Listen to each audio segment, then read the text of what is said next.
Labor's 23-year grip on power in the ACT is in jeopardy.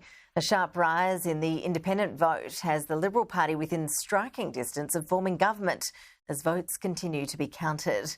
Our political reporter Cameron Redden is at Labor headquarters in Canberra's north. Cam, tell us, how's the mood in the room there right now? It's not quite party central here at the moment, Ash, I've got to say. It's a quite subdued mood given the nature of tonight's result. We can bring up the primary vote, and at this stage, Labor is most likely to form a minority government. There will be no majority government in the ACT, that much is for certain, and there remains a narrow path, it is a narrow one, a narrow path for the Liberals to form some kind of minority government in the ACT. You can see here from the primary vote, the Liberals are now outpolling Labor for the first time in more than 2 decades. It's been a 23-year-long government in the ACT for the Canberra Labor Party. It is still on track to form government in some capacity, but given the nature of voting in the ACT, it's a hair-clerk system. We will not likely, I don't want to say that definitively, we likely may not know the final result tonight. We may not even be able to have a declaration between the Labor and the Greens that they will certainly be able to form a minority government. We can show you the state of the House and the state of play as things stand at the moment. The current tally of seats has Labor retaining 9 of their current 10. They're well ahead to retain a 10th as well. The Liberals tracking well at 8. The Greens vote has fallen dramatically. Currently, we can only lock in 1 seat. That will rise. They have 6 at the moment, but the Greens are already conceding a loss of a seat in Brindabella, and it's the independent vote that has risen sharply. The Independents for Canberra movement polling over 8% across the territory, as high as 13 or 14% in some individual seats. I want to show you the seat of Brindabella. This is where the Liberals are looking most likely to pick up at least 1 seat. You can see there you need 3,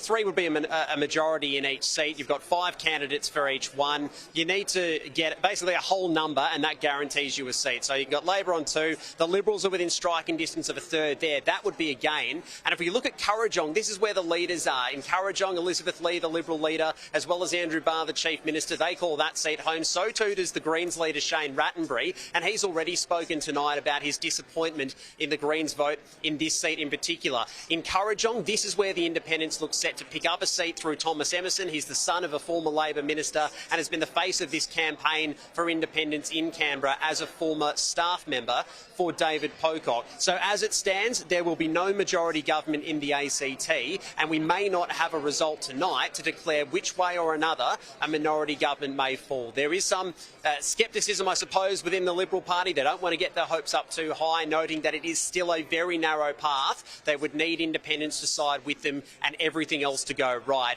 But the mood within Labor tonight isn't as good as many were expecting. I spoke a short time ago to the Deputy Chief Minister, Yvette Berry. Yvette Berry, Deputy Chief Minister, thank you for your time. Thank you for having me. It's the first time in more than 20 years the Liberals have outpolled Labor on a primary vote. Are you disappointed? Well, I don't think we can call that exactly yet. Herr Clark throws up some surprises every now and then, so we'll have to wait and see until the end of the vote count, and yeah, we'll wait and see till then. I mean, clearly Labor's been in government for a very long time. We've done our best to listen to our communities and to respond to some of the challenges that they're experiencing.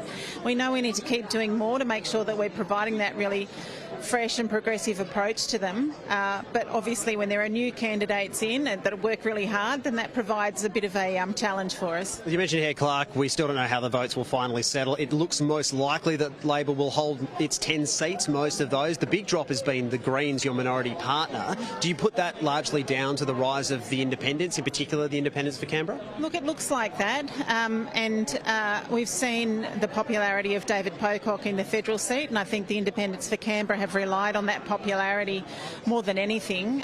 We've campaigned hard, and I know that some of the Liberal candidates have campaigned really hard as well.